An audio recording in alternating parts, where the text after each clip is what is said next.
Olha pro céu, meu amor, vê como ele tá lindo. Olha pra aquele balão multicor, como no céu vai sumindo. Eu sou Chico Cruz, eu sou brincante da quadrilha junina Matutos do Rei e mestrando em educação pelo programa da Universidade Federal do Maranhão, PPG-FOPRED. Eu estou aqui num espaço que é muito importante para a quadrilha junina, que é o ateliê de costura dos figurinos, construção dos cenários e adereços. Aliás, é um espaço que transcende essa ideia, porque é um lugar de formação, troca e construção do conhecimento. Para abrir essa roda de conversas, os artistas, o Alisson Melo, Charles Ponciano e Alan Johnny. Aliás, é mais que uma conversa, é um rebuliço em nossas saudades. Eles estão ali na nossa roda de conversa e a gente vai conversar com eles agora. Meus compadres, viva São João!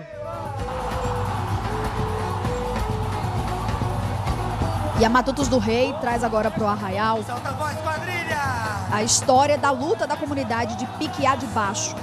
É um povoado lá da cidade de Açailândia, fica no interior do Maranhão, a 563 quilômetros da capital São Luís, né? Já quase na divisa com o Pará. Foi uma história que chamou a atenção de muitos defensores da natureza, organismos internacionais, por causa da poluição provocada pelas fábricas siderúrgicas ao redor dessa comunidade. Provocou uma poluição severa. E aí os moradores se juntaram para conseguir melhorar de vida e conseguiram esse ano, estão no processo esse ano do reassentamento da população. Então a Matutos do Rei traz esse tema engajado para o Arraial. Fiquem à vontade, nós vamos falar sobre 2016, que viagem, né? O Alisson, o figurino, como foi que chegou na ideia e o que do figurino, assim, que elemento do figurino dialogava diretamente com aquele tema, com o tema do Piquiá de Baixo? Já de início já era a pintura, né? A pintura das saias já demonstrava muito, que já era o Piquiá de Baixo, a ponte do 40, né? Na saia, né? Na saia, que era a pintura manual, já era as pinturas do 40. O que era forte também, que eu achava, era o adereço, que eram as colheres, que aí na nossa conversa a gente falava que representava a fome, né? A fome de justiça. Fome de justiça. Tem a sede de justiça, mas aí nós representamos nas colheres a fome de justiça. Aqui. Isso, olha aí. É esse adereço aí. Coloca aí na cabeça. Representa muito.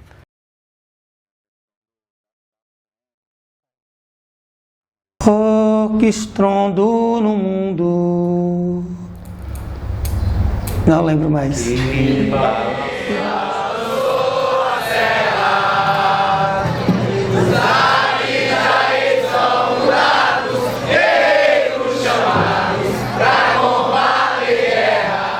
sinto que foi no espetáculo do Piquiá de Baixo que a gente iniciou de fato esse processo de comunhão com o povo, né? A gente teve outros espetáculos antes, lógico, mas o espetáculo do Piquiá de Baixo, ele meio que nos redireciona, né, o nosso caminho, usando a palavra Cajarosô, realmente nos ressignifica. A partir da montagem do espetáculo, a partir do processo de construção do espetáculo, que a gente mergulha na história do Piquiá de Baixo, aí a gente meio que se entrelaça muito com a comunidade, né? Especificamente sobre 2016, Charles, como é que você conseguiu construir as coreografias e conectar diretamente com o tema? A questão do incluir aquela energia, aquela força que foi gerada ali naquele espetáculo, o bom por isso, porque a gente já sabia da realidade, que o nosso povo vivia aqui na Açailândia, né? Isso aí foi mais fácil.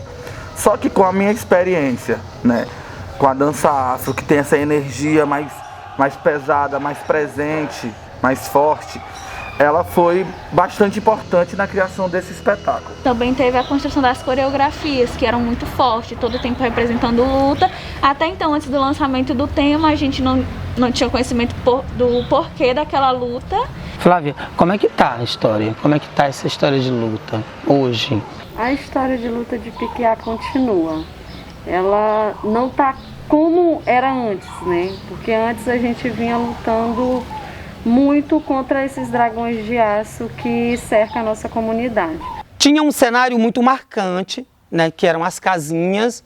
Mas fala pra gente, Alan, a construção dessas casas, né? Como que é? Você faz tudo sozinho? Como é que você constrói? Como que chegou a essa ideia? A partir do momento que me é lançado o tema, então a gente senta, né, começa a fazer os rabiscos e elaborar, né, todo o processo de construção e pôr em prática aquele processo, entendeu? Que não é feito só por mim, por você.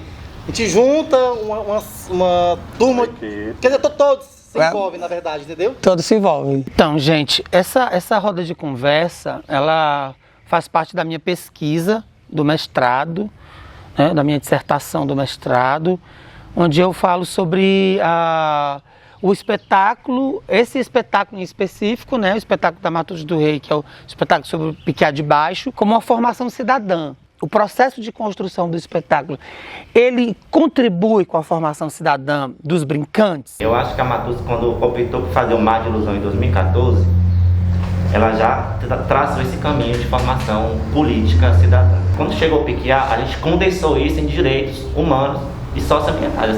É o que o Chico perguntou, essa formação cidadã. A gente pensava na formação do brincante, mas a gente se formou também, né? O próprio ensaio em si, ele já é formativo. Ele já é formativo na Matutos do Rei. O que a gente não pode colocar como responsabilidade da Matutos do Rei é a responsabilidade do processo formativo cidadão dos jovens, porque não deveria ser responsabilidade da quadrilha em si. Mas a gente sabe que através do nosso trabalho a gente faz essa formação, né? Então a Matutos do Rei, só de abrir o espaço para acolher esses jovens da cidade, ela já faz um processo formativo. Eu já vi pessoas que vieram para Matutos do Rei e que tinham um preconceito enorme, entendeu? E ali a pessoa é transformada, né? Ele vê chegar a lésbica, o travesti, o gay, enfim, ele vê aquela diversidade na quadrilha e ele acaba sendo conquistado por aquilo e ele também se transforma. Eu acho que é isso. Teve uma roda que foi feita numa das formações, num dos ensaios que a gente fez, foi feita uma roda e foi trazida fotos e as pessoas foram partilhando suas histórias. E aquilo foi emocionante, mas foi tão, construiu tanto dentro da gente, né? E é graças a esses momentos que a gente tem. O primeiro de acolher para o ensaio, falar bem, vocês são bem-vindos aqui. E o segundo é de dar a oportunidade deles conhecerem não só a parte teórica das coisas, mas também a prática, viver, né? Viver elas também, ouvir, sentir, né? Acho que isso tudo faz parte desse processo. E aí, sim, cumpre também um papel de formação cidadã.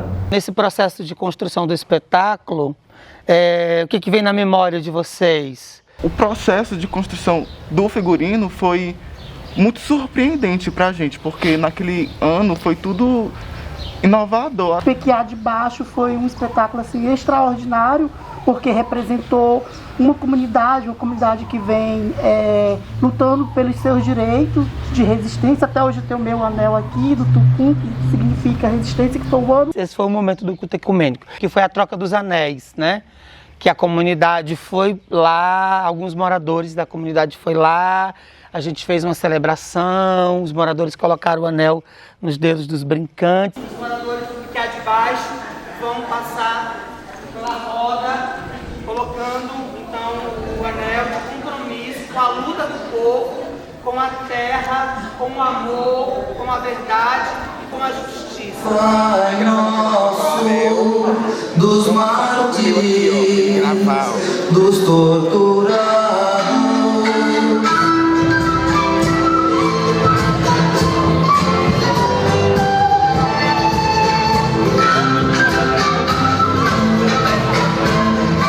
Quando a gente foi apresentar lá no Piquiá, que aí eu cheguei, eu olhei a comunidade, eu vi como era, as coisas que tinham lá.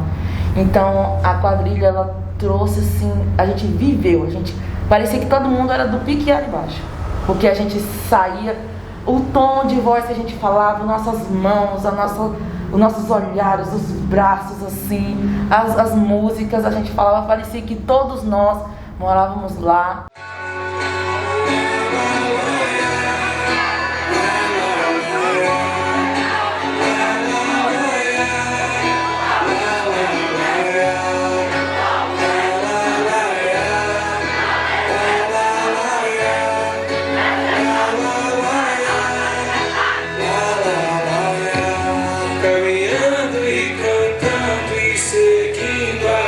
canção. Somos todos iguais, braços dados ou não. Nas escolas, nas ruas, campos, construções, caminhando e cantando e seguindo a canção. Vamos embora, esperar não é só. Quem sabe faz a hora, não espera acontecer.